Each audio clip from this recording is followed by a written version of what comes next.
Alright, well, I was down here earlier today getting that rod out, and the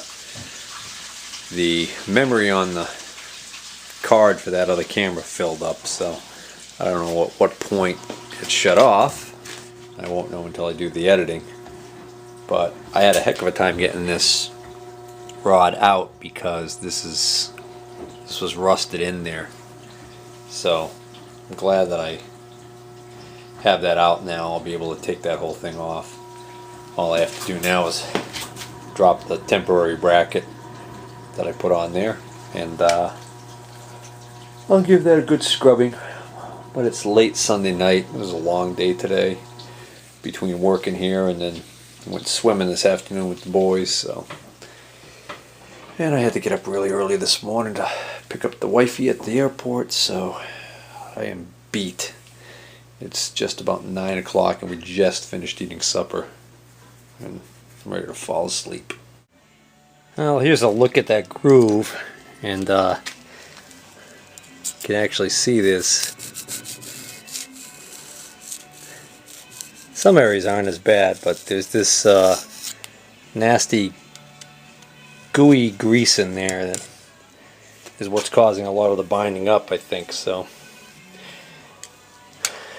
without being able to see it, it was kind of hard to tell, but now that I've got it out, just run it in the parts washer here, it'll be easy to clean. Alright, here's what it looks like after cleanup. A lot better. Alright, I just cleaned up the keyway on the handle and the little funny piece of key stock that goes in here. And I'm just going to try it. Let's see how it acts now. Now this is a dry fit, so the only thing lubricating it right now will be the little bit of residual parts cleaner that's in there.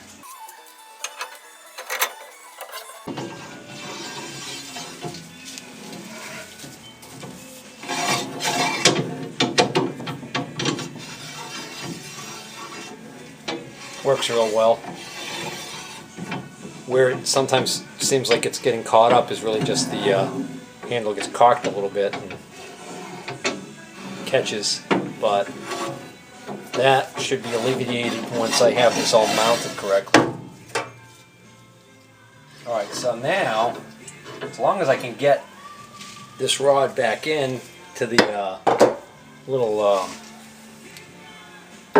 shoe device there that engages the ball on the end of the lever underneath there without too much trouble, and I should be back in business. Alright, I'm ready to try and get this back in. I cleaned this part up, which previously I hadn't really cleaned it because I didn't have this out. It was really hard to get to down in there. And so I had to reapply grease. I had originally greased this section right here. This is where that ball on that other lever rides.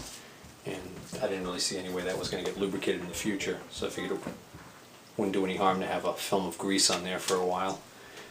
I also put a film of grease on the inside of this board just to make my life easier. Because now I've got the trick of getting this to go through here and then through here. This is key to the shaft.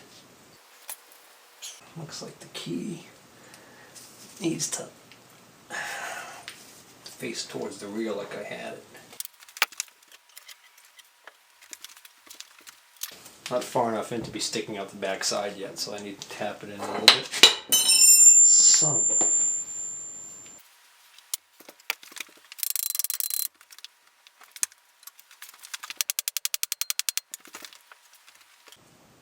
Oh, that's not too far.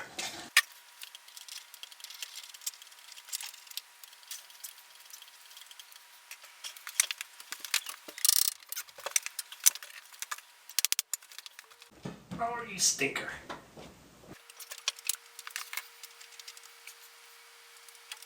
Well, that might do it.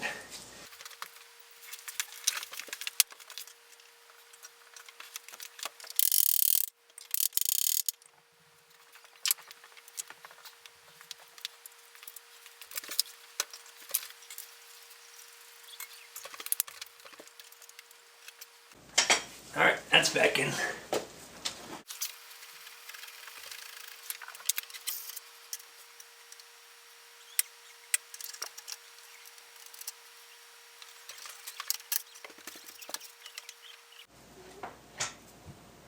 That must be upside down. Yeah, that's upside down. Huh. Well, I must have had it right the first time, because this doesn't... This impinges on the thing if I put it that way. Geez guys, I think I had the handle on upside down before. See, I thought the handle went on like this, but the problem is when I go to slide the handle over, it's actually hitting here. And even if I get past that point, it's rubbing here. I don't think it's supposed to. I'm pretty sure that's how I had it on before. Maybe that's part of why the carriage didn't want to move. In other words, I think it's supposed to go on this way. I mean, it wasn't a bad idea to take this rod out and clean it. But I'm not entirely convinced I didn't have the thing on wrong.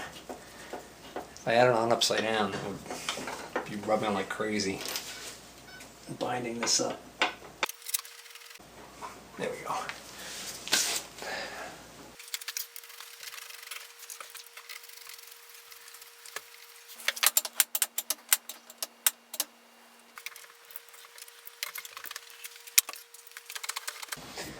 That's all fine and dandy. Does it shift correctly? It's funny, I was just getting ready to put this bracket back on when I noticed this hole that had gunk in it. And I thought, oh, maybe that's an oil hole, but I think I had thought that before. That corresponded to a hole on here that was full of garbage. So that whole hole from top all the way down to the bottom of here when this was together was packed with garbage. Cleaned it all out, only to find that this is a blind hole. It doesn't go anywhere. Lubrication of this shaft is actually done through this point right here, so that's not the answer. And so the only thing I can figure is that there's a pin that was missing. At some point there was a pin, I think, in here that locked into that hole, but it probably was long gone and then ended up getting lost. So now I'm gonna install this back on here. This has just got a standard oil groove. I want to make sure that that groove is not all dirty. Oh yeah. Oh, got to clean that up. Thought I cleaned this already, but I must have missed the oil groove. Okay, got that cleaned up and ready to go on. I wanted to put this bracket on because I'm still kind of bothered by the fact that there's no like positive snap into position point on this shifting linkage. So I don't know whether or not something's missing, if by design it didn't have it. It sure seems like it should have something. And because I just tried it and it works, but I think in actual use it's going to be a problem. If it falls out of neutral and only partially goes into one of the directions, that's going to cause it to make a really bad grinding noise and beat the hell out of the dogs on the teeth, on the clutches inside there. So I thought maybe since there's nothing in that bracket that I took off behind the apron to do it, I thought maybe there's something on here, but I looked at this, there's nothing on here either. In other words, I was looking for maybe like a ball detent and spring type of setup, which if I were designing a way to make that happen, that's exactly how I would do it. Why is that hitting a tight spot all of a sudden? Did that screw too long? These were the shorter ones. Two that hold it. Make sure these are both the same length. Yep. Why is that not going in? Two screws are the same length, but when you switch them around, it goes in. Go figure. Ain't that a kick in the head? Oh, wait a minute. I spoke too soon. Maybe now. Oh, it goes in.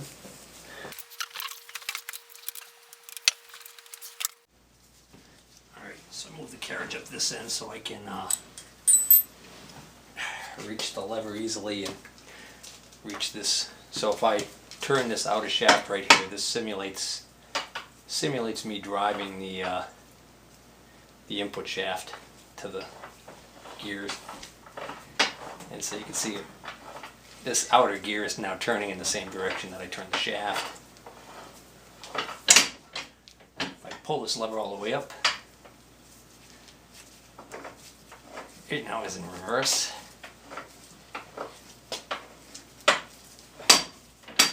All the way down. Oops. The whole headstock moved. Oh, that's why it's not working correctly. I don't have the headstock in the correct position and lined up. Gotta get those bolts in. Oh, I just got the call for supper. I got 2 of the bolts in there for the headstock. That'll keep it from shifting back and forth. And so now I can try this again. So that's in one direction. That is reverse. Now, I thought there should be a neutral in there, but that seems to be, that snaps it into reverse, and that snaps it into forward. If I pull up just right, oh yeah, there's neutral.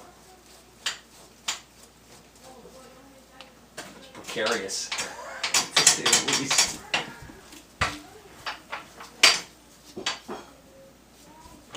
Boy, there's only a little sweet spot in there where it's neutral. The rest of the time it's one gear or the other. Well, it works. Alright, I put this little collar on that's on the end of this shaft back on just so I don't forget about it. And of course I got a tiny grub screw right here that I don't remember what it goes to. And the collar's held on with a grub screw, but it has grub screw in it. Lead screw has a collar like that. I didn't think I took that. Yeah, that's lead screw's got a collar like that, and its grub screw is in it.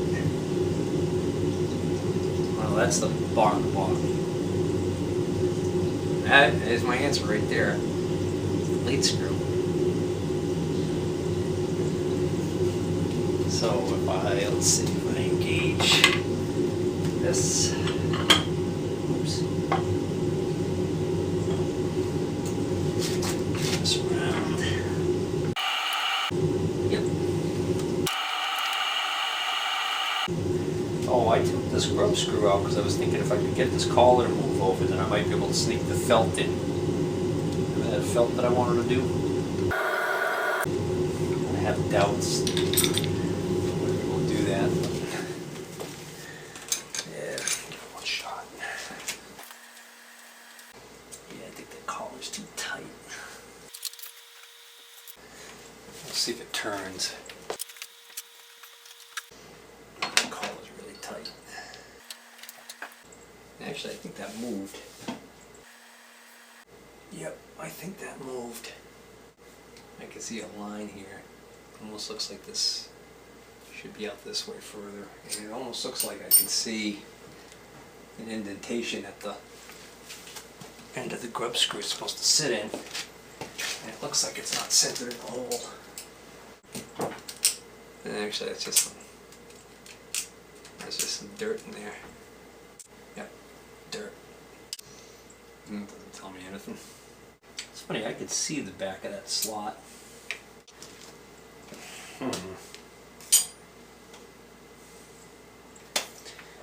I just noticed something else. Here's the end of the lead screw where it goes into the bracket here, and notice the hole. Something tells me there's a collar that rides right there. It's supposed to be held in with a pin. Well, guess what? Found this collar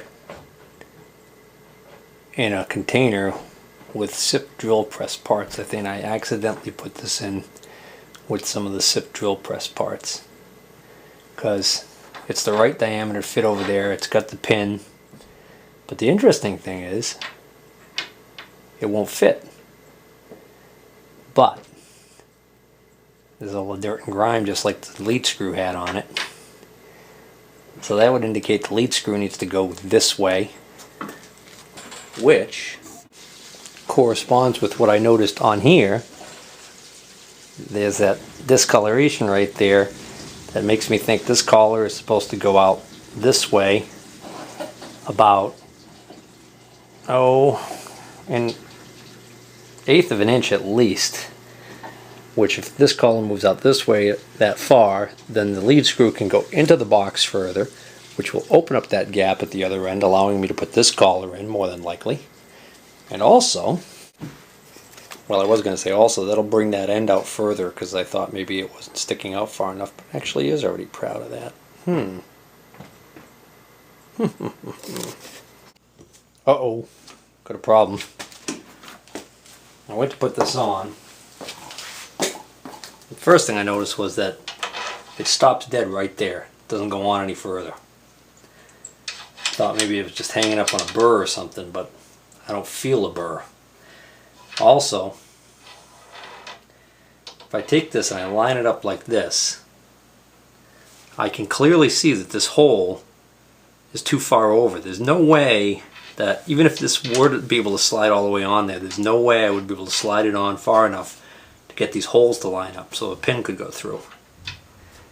It's off by almost half the hole width. And it's not that the hole's closer to one side of the collar than the other. It doesn't matter which way I turn it around. Still get the same problem. This is not the collar that goes on here. Maybe this collar does actually belong to the SIP. I better put it back with those SIP parts. So when I start thinking about, well, where is that collar? Well, that makes me think, well, at what point would I have taken that off? I just took the lead screw out recently, but it had to come off before then because I removed the entire carriage with apron as an assembly and slid that off of here outside last spring or whenever that was. That carriage and apron assembly complete was all together under a tarp all winter long. So yeah, I think that was in the spring or something. So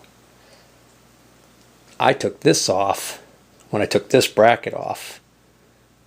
And that's ancient history now. That's way back in one of the early parts.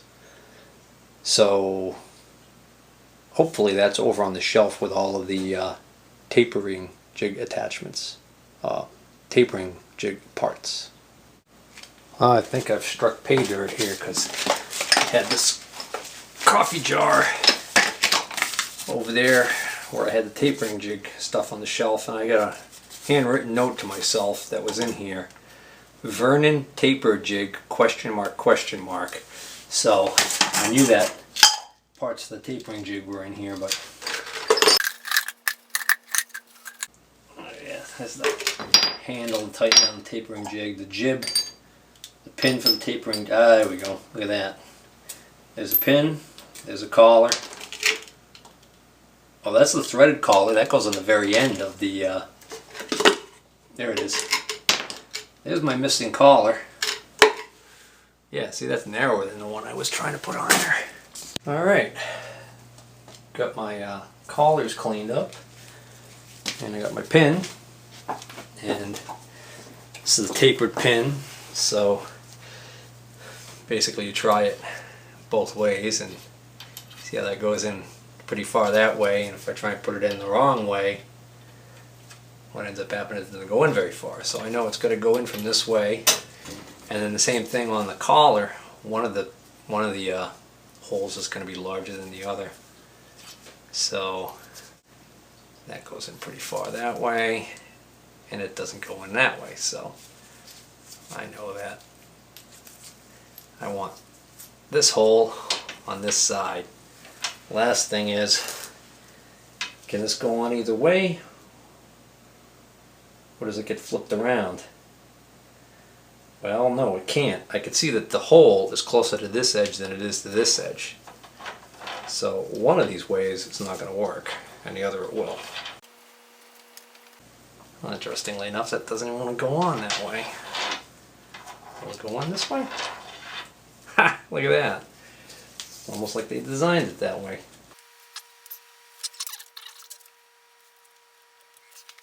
Here's my little hammer. Not quite.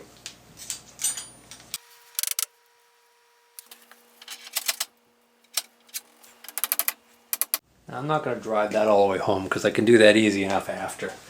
Just in case I've run afoul again and end up having to take this apart yet again. What, me? How could that happen? Oh, well, look at that. Look at that space that's in there.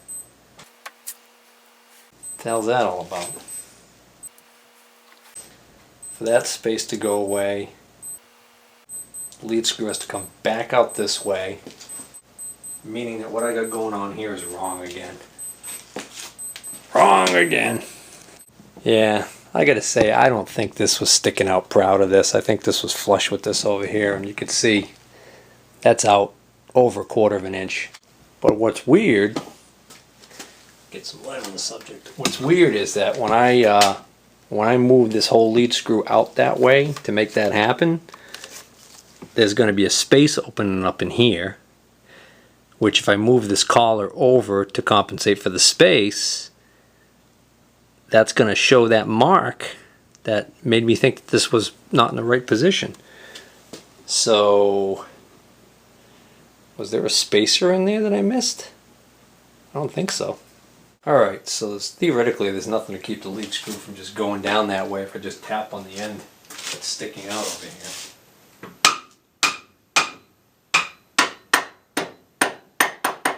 That was almost too easy. Okay. Alright. So now the spanner nut can go on, but guess what? I can see right now the threads end there. So if I screwed this all the way on to where it could go, all the way up to that point, I'm going to have a big gap in here. So there is definitely a spacer missing there.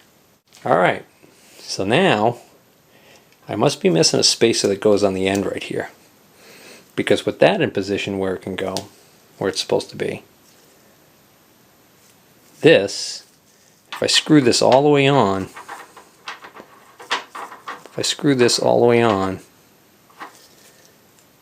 it'll stop here and there'll be this space in there. So there's either a spacer that goes here, or the lead screw is supposed to be down that way, the way I had it, and there's a spacer missing here. Ah, the plot thickens. I think I better shut the camera off so you don't see a grown man cry, or hear a grown man cry. I just found something very alarming. I just found this. It's a thick spacer. It's keyed. It's supposed to be keyed to a shaft. It has a ghost of a small gear on it. And it's stamped with the number 13. That's right. It's a spacer that goes in the quick change gearbox. So a while back when I was assembling this, I was questioning the whole idea of there being a space in here between these these gears in this cone assembly and the end here. And you can actually see, look at this gear's actually moving over and it's opening up. So right in there is where this spacer is supposed to go.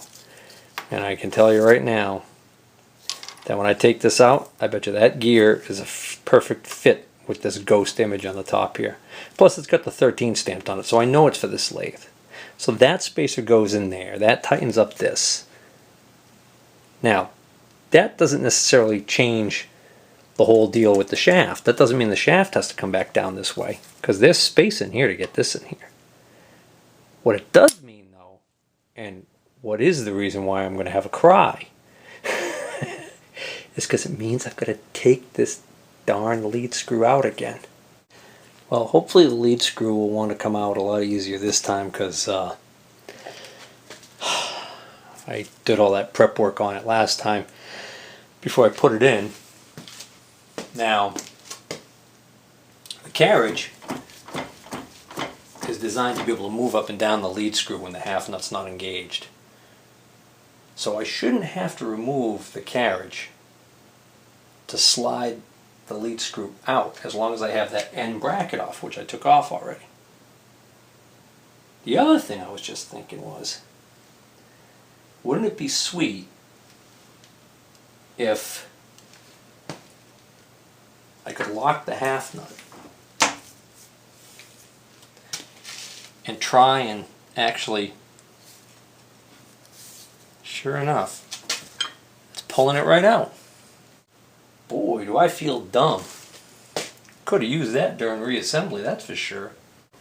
Well, spoke too soon. It started to come out and then stopped. And it's not the kind of thing you want to be, putting a lot of force on. Damage the half nut. So what I'm going to want to do now is disengage the half nut and do my careful tap tap tapping to get this out. I don't think I'm going to tape all of that. Tape? Oh, I'm dating myself. Record all of that.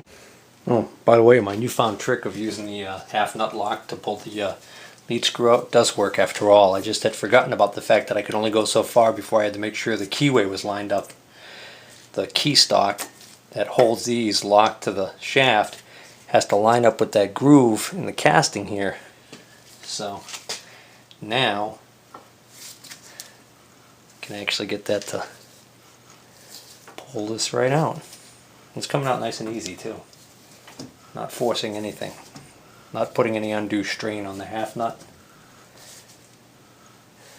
Right, that should be far enough out now, yeah.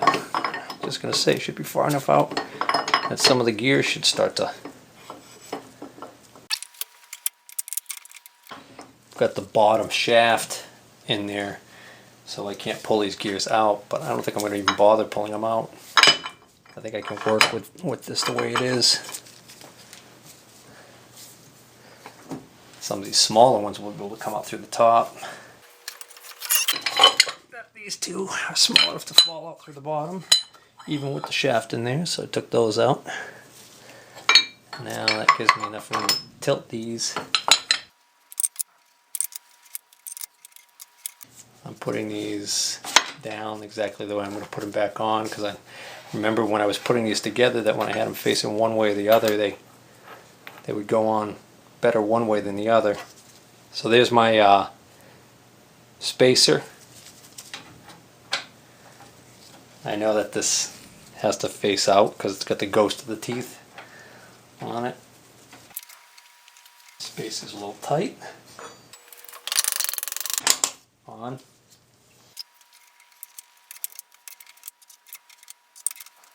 Now I'll just use the carriage to move it back the other way.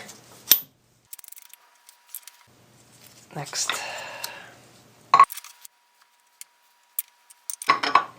Too far.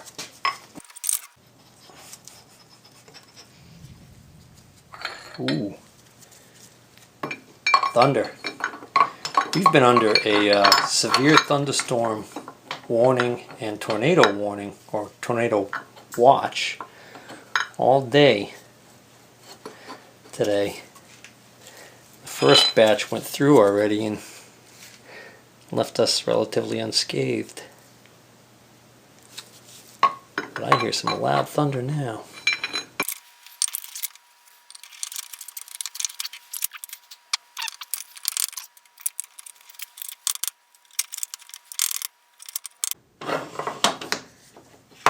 There we go. I think that'll give me enough room now to get this gear in. Maybe not. I think I gotta get the I gotta get this large gear in first and then drop in the smaller gear. Oh, wait a minute. Maybe if I pull this one up just this high out of the way. That ain't working. Okay.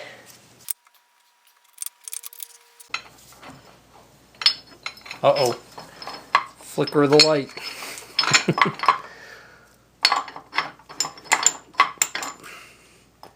Somewhere in New England, there's the thunder to accompany it. Somewhere in New England, the power grid just got a little extra juice than it was planning on.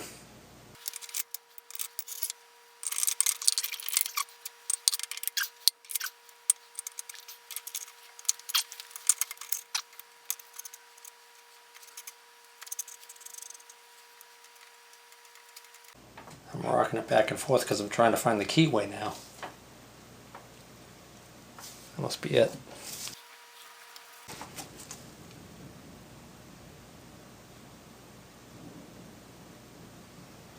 That sounds really nasty. Well, this camera's not going to pick it up, but it's kind of scary out here. I was looking out the cellar window and it was pitch black. The sky is very strangely colored over there. Here comes the rain. Time to go in. Let's look at the radar before we lose power. Well, tornado watch is still in effect till 11 p.m. and it's only 8:41. Oh yeah. This yellow box right here, it's right near where we are. This is the Connecticut border, Rhode Island, Massachusetts. And that bright red stuff there, that's not good. But at least these boxes that are popping up are yellow. That's severe thunderstorm. When you see these red boxes pop up, that's bad. Tornado.